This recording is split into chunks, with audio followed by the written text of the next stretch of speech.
Bonjour à tous, bienvenue à ce balado de campagne électorale municipale qui prend les allures de bilan de fin de campagne électorale cette semaine, parce que l'élection, oui, a lieu dimanche 2 novembre entre 10h et 20h à Québec, notez-le. Semaine qui a été marquée par des stratégies pour le moins différentes selon les partis impliqués dans la course. Autour de moi, autour de cette table, Olivier Lemieux, journaliste spécialisé aux affaires municipales. Bonjour Olivier. Bonjour Louise. Alexandre Duval, animateur de Première Heure. Salut Louise. Et notre invitée cette semaine, c'est Karine Gagnon, chroniqueuse au journal, je veux dire chroniqueuse politique et directrice adjointe à l'information du Journal de Québec. C'est mieux dit comme ça. Bonjour Karine. Bonjour Louise. Notre balado est enregistré tous les vendredis, mais on dirait que cette semaine, on a envie de vous dire écoutez-le rapidement parce que on va avoir des résultats dimanche soir, donc ce sera périmé assez rapidement. D'abord avec vous, Karine, toujours ce petit mot d'entrée pour nous faire un petit résumé de cette semaine de politique. Ah ben, comme tu le disais bien, Louise, ça a été très éclectique Oui. pour chaque parti, là, stratégie très différente. Coup de force de M. Marchand, M. Hamad, c'est la campagne qui se termine comme elle a commencé, là, avec un ennui de santé qui le force à se retirer, respect citoyen qui a été quand même absent. Et je dois souligner que j'ai trouvé une idée très géniale cette semaine, et c'est de la part d'un candidat qui a eu de la misère, disons, à faire sa place dans la campagne. Mais c'est la fameuse idée de Claude Villeneuve, le chef de Québec d'abord, d'organiser des célébrations pour souligner le 500e de l'arrivée de Jacques Cartier et de jumeler le tout avec une exposition universelle. J'ai trouvé ça vraiment brillant, puis j'aimerais ça que, peu importe qui gagne et la partisanerie, qu'on puisse le réaliser. Ça serait vraiment extraordinaire. Oui, bonne idée. Voici maintenant en 24 secondes le résumé de la semaine. Merci beaucoup de votre confiance. On va l'honorer avec une profonde humilité. Merci. Nous nous engageons à doubler le nombre de parcs canins d'ici 4 ans pour atteindre 12 installations. Aujourd'hui, on ne se trouve pas dans un district qu'on essaye de sauver. On est dans un district qu'on espère gagner. Je vais vous laisser avec mon équipe parce que j'ai des rencontres de prévues avec les commerçants et les concessionnaires de Val-Bélair, donc je vais le faire. Alors, aujourd'hui, ce sont les traditionnels bilans de fin de campagne qui ont lieu après 44 jours. Dans quel état se trouvent les partis pour ce blitz final? Le chef de Leadership Québec, on le sait, a dû abdiquer jeudi en raison d'un problème médical. Sam Hamad devrait être opéré d'urgence dû à un décollement de la rétine. Il a donc raté les 2 derniers jours de cette campagne électorale municipale, laissant le soin à son équipe de terminer le travail. On va écouter M. Hamad. Faire une petite opération à l'œil, ça n'enlève pas mon cerveau, ça n'enlève pas mon auteuil, ça n'enlève pas surtout ma volonté d'être là. Et dimanche, j'ai parlé à un spécialiste, j'ai dit dimanche, là, va être là? Il dit oui. Fait que dimanche, je vais être là. Alors, le candidat à la mairie promet d'être là dimanche pour le résultat du vote, mais il reste que M. Hamad n'a pas eu beaucoup de chance dans cette campagne électorale. Son absence à la fin, ça, il ne pouvait pas le prévoir, mais tout de même, ça s'ajoute au reste. C'est un peu ce que vous avez dit, Karine, d'entrée de jeu. Donc, impact de cette situation pour M. Hamad en fin de campagne.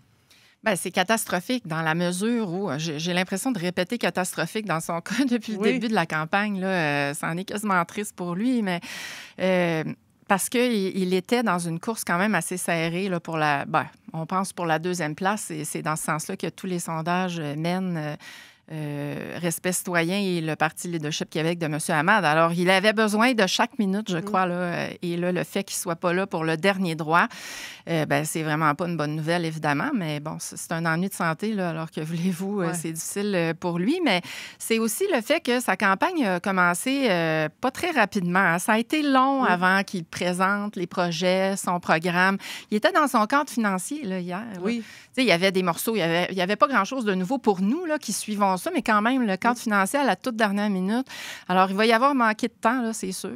Oui, mais c'est probablement à cause, justement, de la stratégie qu'il a décidé d'adopter pour la fin de campagne. Il s'est dit, moi, je vais faire campagne les 2 dernières semaines seulement. Puis, on se disait déjà que c'était risqué de le faire, mais compte tenu de ce qu'on sait maintenant, est-ce que ça confirme que c'était peut-être une mauvaise décision, Alexandre? C'est certainement beaucoup plus problématique d'avoir pris du temps à faire décoller la campagne au tout début quand il y avait de l'espace médiatique pour M. Hamad, quand tout le monde attendait que M. Hamad déballe son jeu, fasse ses promesses. Honnêtement, qu'il rate les 2 derniers jours de campagne alors que tout le monde est en mode bilan, alors que la majorité des électeurs a fait son choix. On le voit, là, il y a très peu d'indécis dans les sondages qu'on a eus récemment. Il en reste probablement pas plus qu'il y en avait il y a 2 semaines, des indécis. Probablement que tout le monde, ou à peu près, a déjà fait son choix, sait comment il ou elle va se comporter aux urnes dimanche. Donc, M. Hamad n'avait probablement pas grand-chose à gagner dans les 2 derniers jours de la campagne. Ce qu'il faut remettre en question davantage, c'est vraiment la stratégie de début de campagne. C'est là que le temps a été perdu. Oui, mais en même temps, quand on prend la stratégie qu'il a prise, c'est-à-dire de dire on va faire campagne dans les 2 dernières semaines, c'est qu'on a en tête qu'on aura des choses à proposer aux gens, des choses qui vont devenir ce qu'on appelle des game changers dans une campagne électorale qui permettent de renverser la vapeur, de reprendre le momentum. Olivier, est-ce qu'il y avait ça dans ce que M. Hamad a réussi à annoncer là, dans les derniers jours jusqu'à ce qu'il quitte? La réponse courte, c'est non. Et vous avez fait entendre l'extrait où M. Hamad présente des parcs canins qu'il espère aménager. Il n'y a personne qui va voter dimanche sur les parcs canins. Moi, je demeure convaincu que M. Hamad a sous-estimé la complexité et le défi qu'il avait devant lui à la mairie de Québec. Il avait quand même des appuis, M. Hamad, des insatisfaits aussi clairement identifiés, là, parce que le maire Marchand est un maire polarisant. Ça, c'est clair. Maintenant, la mauvaise organisation était criante au début de la campagne. Les erreurs non provoquées, les blessures auto-infligées, c'est beaucoup ce qu'on va retenir de la campagne de Sam Hamad. Et à la fin, il y avait beaucoup de retard à récupérer. Oui. Pas certain qu'on a réussi à le faire. Et en même temps, il y avait le champ libre à la fin parce qu'on le disait d'entrée de jeu, Stéphane Lachance, le chef de Respect citoyen, a choisi de ne pas faire campagne dans les médias plus traditionnels. Donc, M. Hamad aurait pu occuper cet espace-là en fin de campagne. Moi, je pense qu'il aurait dû l'occuper, d'autant plus comment ça s'est passé avant. Il y avait beaucoup de mauvais coups à rattraper. Mais c'est aussi l'illustration, je pense, que M. Hamad misait essentiellement sur sa notoriété d'ex-ministre. Et on voit que se présenter pour être député et éventuellement devenir ministre et se présenter à la mairie, c'est tout à fait différent. Le maire ou la mairesse mène sa barque, présente son programme, sa vision, ses engagements. C'est pas le cas d'un ministre qui, lui, va plus appliquer ce qu'on lui demande, aller dans la direction que le premier ministre et son bureau souhaitent le voir évoluer. Donc, c'est tout à fait 2 mondes, puis on en a la parfaite représentation. Oui, puis vous l'avez dit, puis on ne veut pas s'acharner là-dessus, mais sa campagne s'est terminée comme elle a commencé, avec tous les moments qui ont été difficiles pour lui. On va parler de M. Lachance, Alexandre, parce que M. Lachance, lui, n'a pas rencontré la presse de la semaine. Il était là lundi matin pour faire une présentation sur son plan de mobilité, mais il a laissé le soin à son équipe de terminer la présentation, puis il est parti avant la toute fin. Puis depuis ce temps-là, oui, il a fait quelques débats cette semaine. Oui, il a participé à certaines radios aussi, le Radio X, entre autres, mais pour la presse traditionnelle, il n'était pas là. Est-ce qu'on peut sérieusement penser gagner une mairie sans s'adresser à un public très large? Il s'est adressé à un public très large pendant quand même plusieurs semaines. Mais on peut se poser la question à savoir qu'est-ce qu'il avait à gagner à se replier comme ça sur les réseaux sociaux au cours de la dernière semaine. Monsieur Lachance, faisons attention, c'est pas le premier politicien à essayer d'éviter les médias traditionnels et les journalistes. Stephen Harper limitait le nombre de questions dans ses campagnes électorales. Pierre Poilievre n'a pas voulu de journalistes à bord de son autobus lors de la dernière campagne électorale. Pauline Marois, en 2014, n'a pas répondu aux questions des journalistes au jour même du déclenchement de sa campagne. On n'est pas dans les mêmes eaux, on n'est pas dans les mêmes niveaux, mais c'est parce qu'au pas une invention. C'est pas une invention, mais au municipal, c'est un palier de proximité. Oui, mais donc, c'est là où se trouve l'enjeu, c'est que quand vous vous repliez sur votre base, comme ça, sur les réseaux sociaux, et que vous parlez seulement à vos supporters, ou peut-être presque juste à vos supporters, là, si je suis plus prudent, il n'y a pas possibilité de faire des gains. Vous prêchez auprès des convertis. Et là, quand vous vous retrouvez à 16 % dans les sondages, d'après le sondage Segma Radio-Canada Le Soleil, peut-être un peu plus, peut-être un peu moins, on verra, on est loin du compte pour aller défier celui qui se trouve en tête des intentions de vote à 40 % dans les intentions de vote. Donc, c'est là où on a peut-être raté une opportunité d'aller grappiller dans les peu nombreux indécis qui restaient en fin de campagne. Sinon, l'avantage qu'il a, c'est qu'il solidifie sa base. Il parle aux gens qui le soutiennent. Mais il y a une nuance importante parce que non seulement Stéphane Lachance évite supporte-t-il la presse municipale, mais il attaque la presse municipale. Il ne nous ménage pas. Et moi, je fais le lien avec la perte de contrôle de sa campagne depuis les allégations de manœuvres électorales frauduleuses, ensuite la divulgation de son dossier de conduite et le fait est qu'il y a eu une suspension de permis en 2023 qui a excédé 5 mois. Depuis ce moment-là, M. Lachance se retranche vraiment là, et se coupe là, de toute possibilité qu'il soit questionné de façon serrée par la presse municipale. Et écoutez, ça contraste beaucoup avec ce qu'il vendait en début de campagne. Transparence, imputabilité. Il avait même dit, Alexandre, qu'il allait transformer la période de questions à l'hôtel de ville au conseil en période de réponse. Et quand ça s'est mis à chauffer, il est disparu. Et les mots que vous nommez sont dans la plateforme électorale de respect citoyen. Là, j'ai envie de dire, c'est aux citoyens, aux citoyennes de se faire une idée sur la base de ce qu'ils ont vu, de ce qu'ils ont entendu. Est-ce que les bottines suivent les babines? Est-ce qu'on accepte de la part des politiciens qu'ils ne se présentent pas à des points de presse et des conférences de presse devant les journalistes pour faire face aux questions des médias traditionnels? C'est pas le premier politicien, même à s'attaquer aux médias traditionnels. Je pense qu'on n'a pas besoin d'exemples en politique contemporaine pour dire que ça existe. Mais moi, je ne l'ai pas vu comme ça au municipal avant cette campagne, Alexandre. Non. Effectivement, ça, je suis d'accord avec vous. Et c'est aux citoyens, citoyennes de juger si c'est un problème pour elles et pour eux. Oui, et cette semaine, ça fait en sorte que ça a évacué toute la question concernant son plan de mobilité, qui devait être quand même un clou important de sa campagne, où on a appris que peut-être que dans le futur, on pourrait aller de l'avant avec un projet structurant lourd, un métro, un monorail pour Québec. On pensait que cette discussion-là était complètement évacuée du discours là, de respect citoyen, mais visiblement, on y pense à long terme. Mais elle était complètement évacuée, alors que, bon, tous les experts s'entendent pour dire que, bien, d'abord, c'est un fait, là, Québec est en retard par rapport aux autres villes de 500 000 habitants et plus au Canada. Et là, il nous sort ça, le fait que ça se pourrait qu'on ait besoin d'un réseau structurant dans l'avenir, mais c'était le temps, là, de le présenter, le réseau structurant en question. C'est sûr que c'est compliqué, il faut que tu réfléchisses à ton affaire. Ça ne peut pas se faire sur le coin d'une table, là. C'est un projet qui est très, très, très complexe.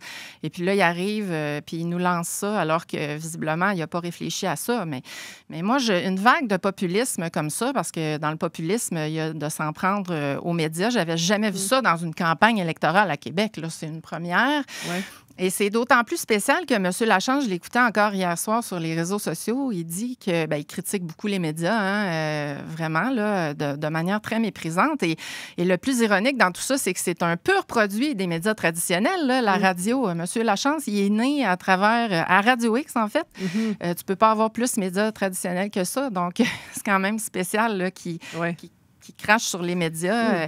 Puis c'est certainement plus facile aussi de parler dans une chambre d'écho là, à ses partisans et que d'avoir à répondre à des journalistes qui connaissent les dossiers sur le bout de leurs doigts. Là, En tout cas, pendant que M. Hamad et M. Lachance ont monopolisé l'attention, quelque part, ça a profité à M. Marchand, le maire sortant de la Ville de Québec, qui reconnaît que même si on voudrait, même s'il le reconnaît, que ça lui a profité, il aimerait ça qu'on reconnaisse aussi qu'il a fait une bonne campagne. On va l'écouter. Mon avis, c'est qu'on a mené une bonne campagne. On a mené une fichue bonne campagne. Fait que je comprends que deux autres partis avaient des difficultés et se sont enfargés les pieds dans leur lacet plusieurs fois et à de nombreuses reprises et encore cette semaine. Cependant, pendant ce temps-là, nous, on a livré bonne campagne. On a livré le plan de match qu'on voulait. Est-ce qu'on a bénéficié de ce vaudeville, de cette mauvaise pièce de théâtre? Assurément. Mais est-ce que c'est juste ça, notre campagne? Pas du tout. Olivier, est-ce que c'est juste ça, la campagne de M. Marchand? Non, M. Marchand avait clairement un plan de match établi dès le départ. On se souviendra de sa succession d'annonces dans la banlieue de Québec, notamment pour la construction d'unités unifamiliales, la réparation des chaussées, des centaines de kilomètres qui seront revampés sous le prochain maire, s'il est élu, le prochain mandat. Alors, il avait un plan. Maintenant, oui, il a profité clairement des erreurs, des controverses liées à ses adversaires. Moi, j'ai jamais vu ça, là. Une campagne marquée par autant de controverses, autant d'enjeux, de révélations qui renvoient au caractère, voire à la probité de candidats. Je n'avais jamais vu ça à Québec.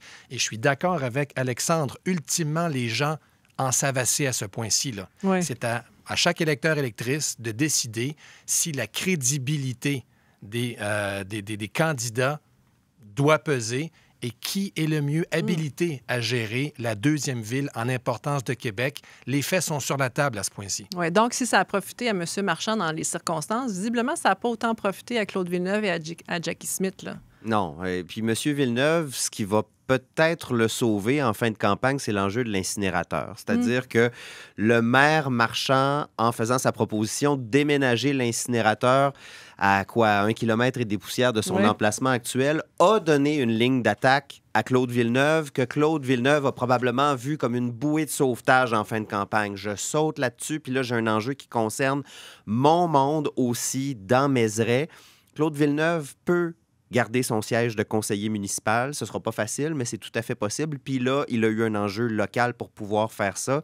Mais c'est sûr que M. Villeneuve a eu de la difficulté durant toute la campagne à se tailler une place entre ces deux candidats, M. Hamad, M. Lachance, qui il a eu de la difficulté bataillaient. à les définir et à se définir dans ce contexte-là. Oui, puis c'est venu avec l'enjeu de la visibilité médiatique. Oui, effectivement. Karine, je reviens à M. Marchand. Est-ce qu'il a commis des gaffes dans cette campagne-là? On dirait que où ça a passé un peu inaperçu. Puis moi, j'ai en tête quand il a demandé la majorité.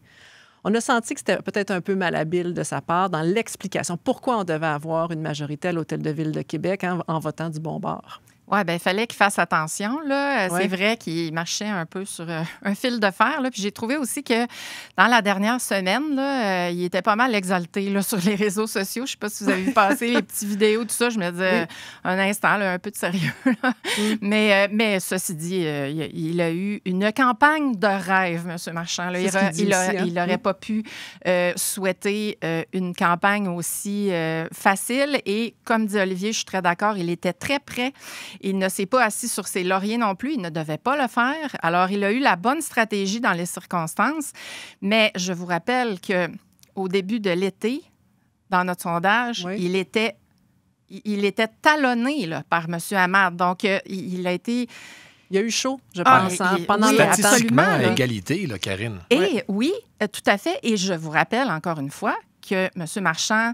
il y a un taux d'insatisfaction envers lui. Hein? C'est moitié-moitié là, la population, selon notre dernier sondage. Et il y avait un désir de changement. Alors, il y aurait eu place à ce qu'il y ait une course beaucoup plus serrée et il s'en est sauvé.